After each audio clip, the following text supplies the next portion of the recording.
Hi folks. Today we're going to begin with some questions on systems of equations. So let's get started. So we want to determine if the point 3, negative 4 is actually a solution to the following systems of equations. So x squared plus y squared equals 25. That's a nice circle with radius 5. And then the line 3x minus 5y equals negative 11.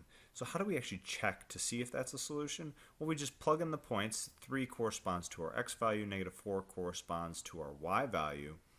And we're basically plugging that into the first equation, and what we get is 3 squared plus that quantity negative 4 squared equals 25.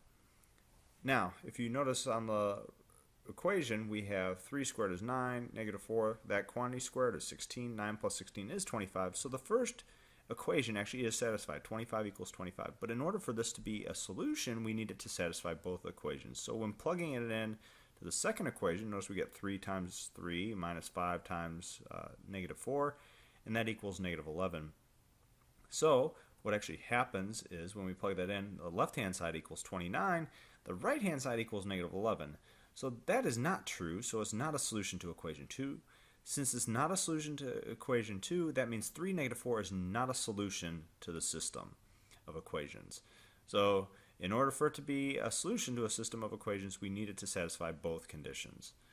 Moving forward, let's go to the next question. We want to see if this system of equations is consistent or inconsistent. So we have x squared minus y equals 4 and 3x plus 5y equals 2.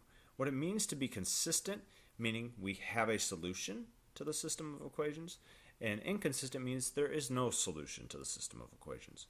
So we'll proceed by using substitution. So we need to solve for a variable first, and the easiest one would be to solve for y in that top equation. So you get y equals x squared minus 4.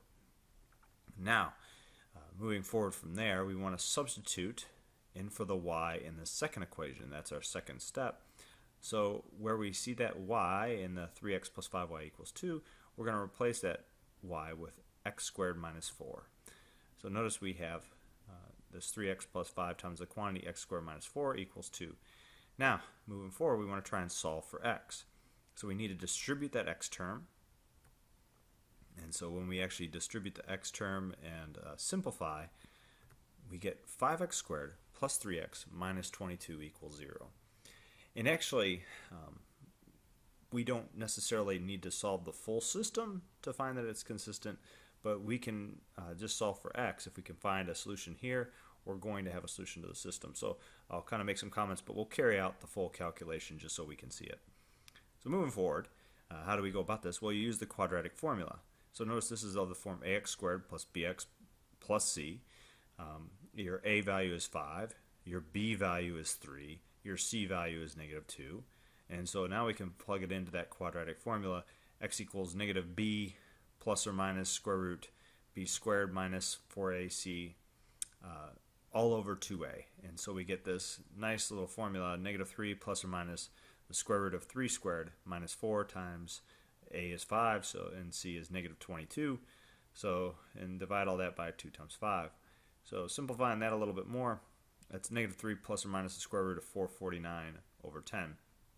Actually, right now we can say that the solution, the system of equations is consistent because the solution does exist. We can plug this back in and get a y value easily. In fact, we actually had an earlier point we could have even said that a solution to this exists, and it's when the discriminant is greater than 0. If you notice underneath that square root, 3 squared minus 4 times 5 all times negative 22, that's a positive number. As soon as we saw that was positive, we had our solution real quick that, hey, we have a solution to the system of equations, so this is consistent. But just to carry this out, let's see how what our final solution is. But this isn't necessary. We could stop right there and just say it's a consistent system of equations. So if we were to carry out the calculation, all we need to do is plug in for x. And the easier equation would be that first equation, which we simplified here with y equals x squared minus 4. So we get y equals negative 3 plus or minus the square root of 449 over 10, the quantity squared, and then all that minus 4. If we want to simplify that, easy way to go about doing that is actually just square both the numerator and denominator, since that whole quantity is squared. And now we'll have to use our expansion formula. If you have a plus b, the quantity squared, that's a squared plus b squared plus some 2ab. So that 2ab term usually right in the middle. And so our a value is -3, our b value is square root of 449. So notice we get this 9 minus 6 times the square root of 449 plus 449 all over 100. And changing the 4 so we can add up with a common denominator, we get that minus 400 over 100. That's just 4. So now we can just carry out that subtraction and notice that we find that our answer is 58 minus 6 times the square root of 449 all over 100. And we can move on to the x equals -3 minus square root of 449 over 10. Plug that into our nice equation there, that y equals x squared minus 4, and we get y equals, in parentheses, at -3 minus. So notice the only thing, the -3 minus square root of 449 over 10, the only difference is the plus and the minus sign. And so basically the process is completely the same. So when we carry this out, we'll just have, instead of 9 minus 6 times the square root of 449 plus 449, we'll have 9 plus 6 times the square root of 449 plus 449. So notice when we carry out that subtraction, we get 58 plus 6 times the square root of 449 over 100.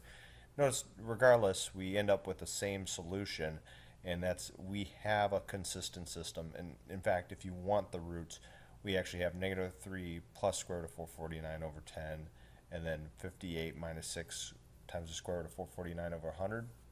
That's your first coordinate, and then your other solution would be -3 minus square root of 449 over 10, and then the 58 plus 6 times the square root of 449 over 100.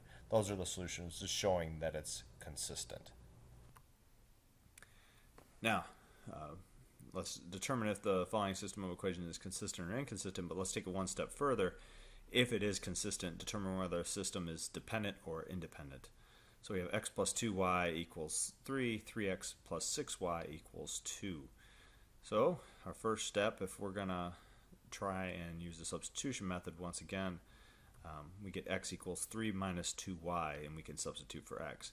Now, substitute in for x in that second equation.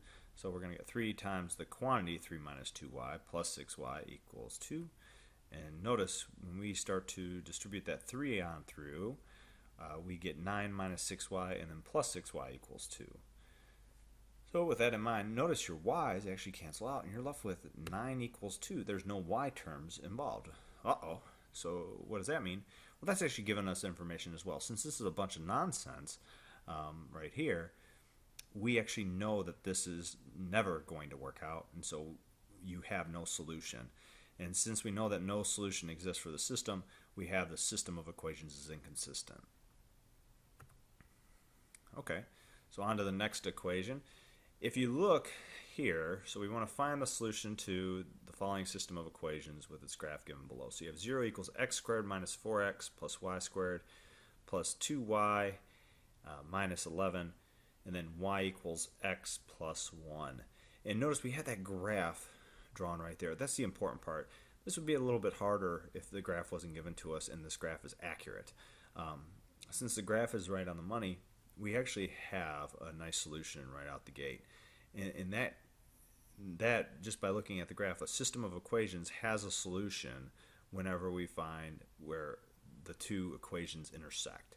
So notice we have intersection points at -2, -1, and we can see that right there. The x value is -2, the y value is -1, and then also 2, 3 is our other value. So if you go 2 to the right and then up 3 units, notice we have our other intersection point on that circle. And so what does that mean? Well, that's exactly what our solution to our system of equations is. It's 2, -1 and 2, 3, helping us find our answer in a quick manner.